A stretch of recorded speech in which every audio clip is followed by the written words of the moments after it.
To start my aim to help the children, the financial aspects bothered me. Until I remember how we grew up. We learned reading at the early age, daily routines, and garden work. I was certain it would work to the children as well.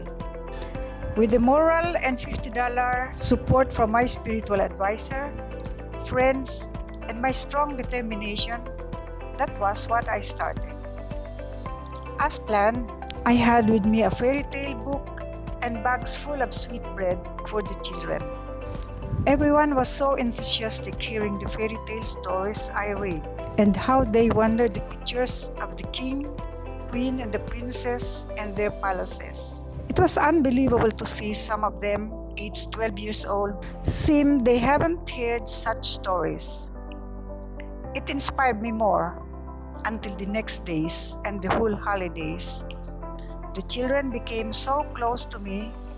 We spent times together planting ornamentals and read them children's books. It was a feeling of great joy and fulfillment to see the sunshine for the children.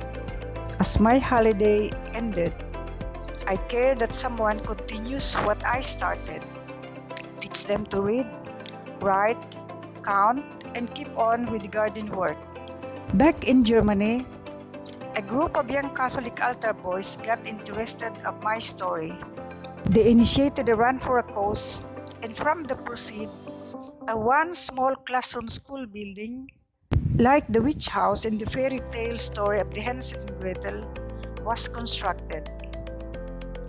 It accommodated 20 small children in the morning and another 20 in the afternoon. The children attended their class with full of enthusiasm. The following school years, more children from the neighboring villages enrolled. The little school changed the bad image of the village, and since that year, no children roaming around the village was to be seen. They were in school. I named it Hansel and Gretel School from the story of the brother Grimms. Hansel and Gretel was lost in the forest due to their cruel stepmother. While they roamed the forest, they discovered a cottage with a bad witch. The children in my village have their parents. However, they roam around the village due to hunger. One day, they discovered a witch house within the village with a friendly witch who said, "Come, children, come. In this house you will find books. You'll learn how to read and write." As they entered the house, there they discovered lots of surprises. During one of my visits in one of our schools, a cute little girl came, hold my hands, and looked at me asking, "Are you the mother of Hansel and Gretel?" I nearly laughed because I was about to answer her, "No, I am the witch." My educational mission for the children here in the Philippines was well known in the neighboring counties in Berchtesgadenbach, Germany. Neighboring parishes, Catholic or evangelic organization, and other civic organization invited me to talk about my work. So, in less than 15 years' time, 10 Hansel and Gretel schools were constructed in different towns in this province of Camarines Sur, 5 in the lowland, while the other 5 to the tribal communities in this province. All said schools are registered in the Department of Education for the needy children for free.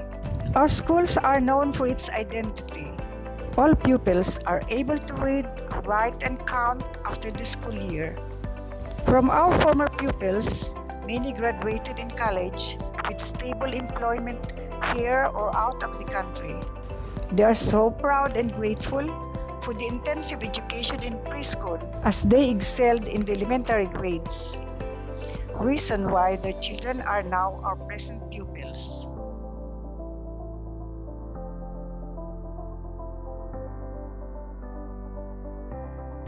German elementary schools in the neighboring county where I live initiate every November for 3 decades now without fail, collecting used toys, school supplies, hygiene materials, or used clothing intended for our all Hansel and Gretel pupils through Santa Claus. The packages is organized by parents, teachers, and school donors to be on time for the joint Christmas celebration here. In return, the Hansel and Gretel pupils come to the program with their bags full of used clothing for the tribal school children. Hundreds of pupils enjoy the surprise from Santa Claus.